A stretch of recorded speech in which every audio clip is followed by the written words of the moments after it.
Hi, everybody. Fresh Source TV here. I have before me a letter from the Embassy of the United States of America. And this letter was written to a Mr. Ken'neka, and he is the chief of the section of freedom of expression and safety of journalists, communication, and information sector. Okay, so this letter is in reference to the recent deaths of several journalists, and Zack Stoner happens to be one of them. So I thought this would be an interesting read for you all. Now, as with everything that I do, when it's something like this, everybody is welcome to the information.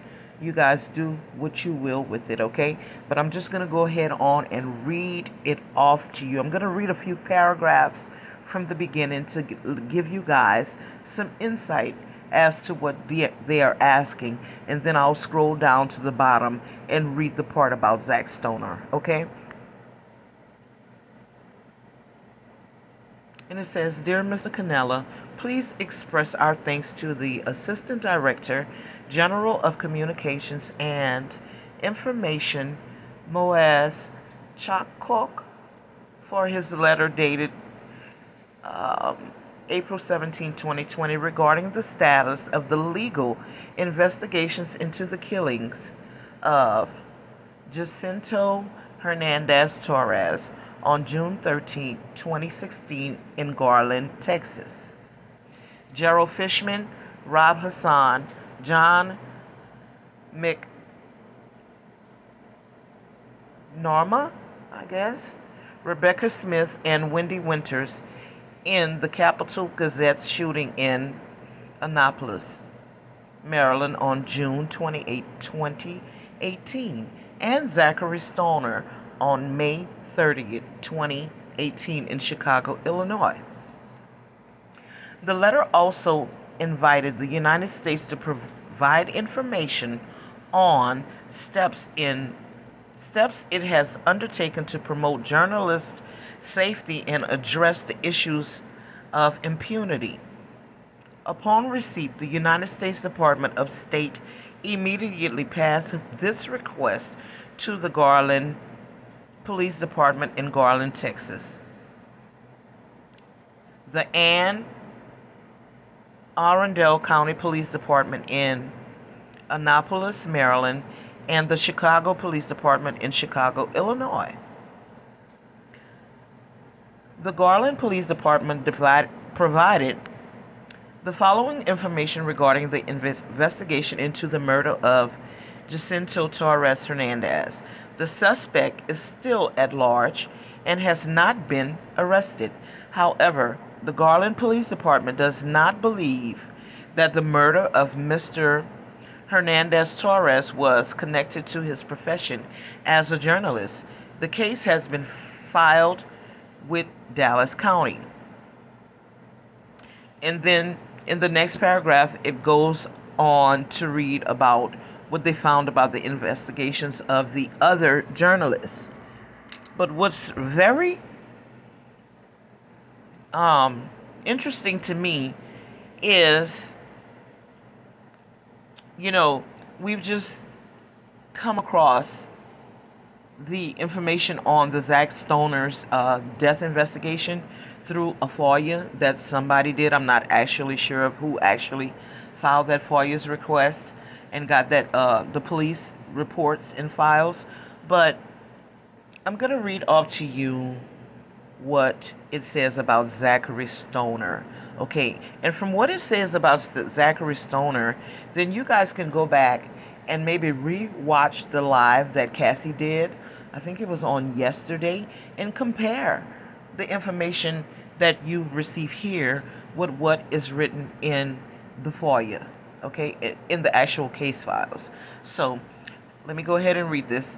The Chicago Police Department provided the following information regarding its investigation into the murder of Zachary Stoner. The investigation, which is currently considered closed, identified two alleged offenders.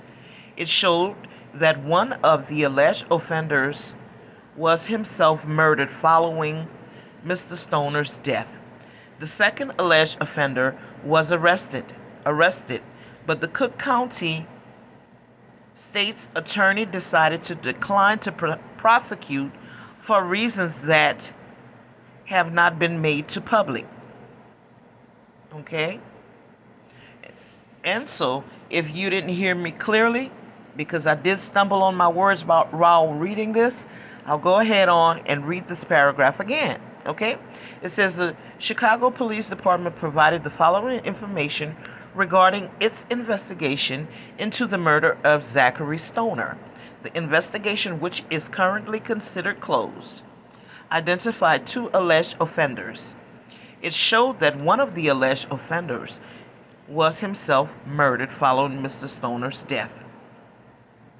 The second alleged offender was arrested, but the Cook County state's attorney declined to prosecute for reasons they have not made public. The United States Department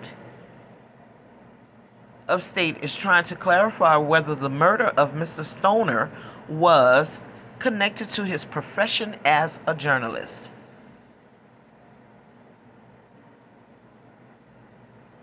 And then it goes on to give some information about the COVID pandemic and all that. But I find this very, very interesting. Okay, guys. So remember, we